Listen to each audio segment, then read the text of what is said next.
aren't you, Ollie? So yeah, so obviously you've got the baby just there and we can just rock it slightly and move, but I've got him on the lead, so he's free, but I'm just not letting him get in your space.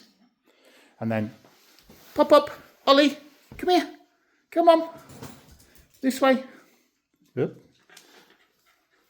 Good boy. Come here then. So he's still a little bit fixated. Oh, good boy. Good lad. So I'm going to interact with him and then I'm going to let him go back, but I'm just going to hold the lead short. Okay, so that he can... Yeah, so again, you can see there's no pressure on the lead, but he is in a bit of a fixated, stuck position at the moment because we've introduced sort of the baby. But what I want him to be able to do is then, as I stand up, I know it's in a bit of a... I'm just going to have to be careful here because we've got a bit of a trembly leg, but I'm just going to pull this over the top of him. So what I want him to be able to do eventually is just going to wait. So he's still in that forward motion. Just going to wait for that head a second. Ollie, come on. Good boy. What a good boy. And the reward for that can be you get to go back. So the fact that he came away, okay, I still don't think he's going to take food at this moment.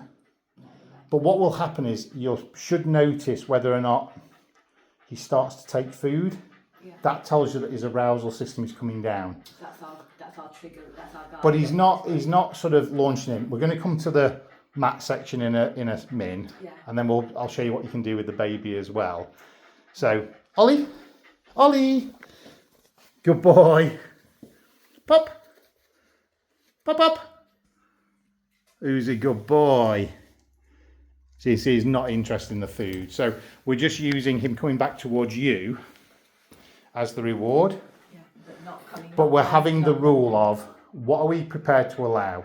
So the long line gives us the chance to give him freedom and not lose his home, not lose the privilege just because babies arrive. So there's no negative connotation.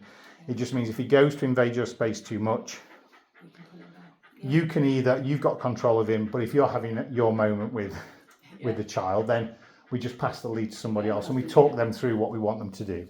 So you can see, but you can see his leg trembling. So that's just that arousal running through. So we haven't, you think is that lactic acid building up in there, but is it just arousal and stimulation? But arousal and stimulation doesn't necessarily mean bad, right? It could just go, but unfortunately with a dog, that arousal can lead to, like you say, that grabbing, that nipping, and that trying to engage in a dog way because he doesn't know that is a baby, right? But you can see that we've tested it by putting the baby in front of him, and because it's a toy, we can test it to see what his reaction is. He wasn't going to nip and he wasn't going to bite. He's just see it as prey as such. No, he's not. Because again, but you'll see in a minute when we move to the next step. So again, we've got the yawns. So Ollie, come on. So I'm going to let him come close. So again, I'm going to let him come close, but he's not allowed. If he jumps, I'm just going to walk him away. So my limit at the moment is that sort of line there. Yeah. So he can go there, and he can look. Now, I'm not a fan of necessarily letting him fixate like this, but if we're going to help him, he's got to kind of learn to come out of that. If we constantly go into battle and just go, we're going to shut you in a room, or we're going to pull you away, he will link that to the baby. And what we want him to do is to just go, oh, it's okay that baby's here. Yeah. Okay. Yeah. And then as we go through it, and I'm just looking at his legs. Yeah. You've got his broken bone. So, good boy. Come on then, Ollie. Good boy. Yes, good boy. And I'm going to give him some physical praise because he's not taking the food. And then I'm going to let him come back.